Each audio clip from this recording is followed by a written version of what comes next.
Hi everyone! Sa mga naghahanap ng mga learning materials po, available po dito sa store. So, meron po tayo ditong Filipino learning material din. So, yan. Meron po ditong mga laminated na, tapos meron din naman hindi naka-laminate. Pero cardboard naman po yung naprintan niya, kaya medyo makapal naman talaga siya. So, ito naman, naka-group na siya, para na siyang isang libro. Yung gabay sa pagbabasa para sa kindergarten at unang butang.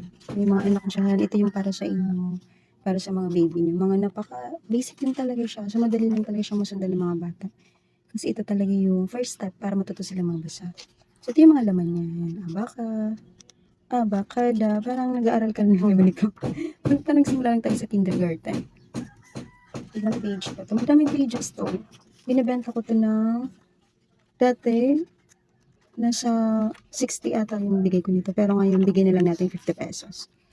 Mura-mura na to. Pag nagpa-print kayo dito sa mga nagpiprint. Ang isang page pa lang magkano na? 5 pesos na ata yung ganito or 7. Basta pag colored, iba na yung price nila. Tapos nakabookbind pa ako. Kabookbind pa to. So, ito yung mga laman niya. Learn 6. Meron tayo itong English ha. Ito yung Filipino. Ewan ko lang, hindi pa matuto yung mga bata nito mabasa. Ayan, ang ganda niya. Aralin 11. Colored pa siya. So, dito, hindi ko na nilagyan ng print para pwede na sila magsulat-sulat at mag-drawing. Tapos pwede silang mag-practice ng writing dito sa kabila. So, pwede nang kopyahin yung ganito.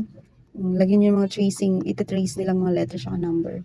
Pwede pa silang guhit-guhit, mag-color-color.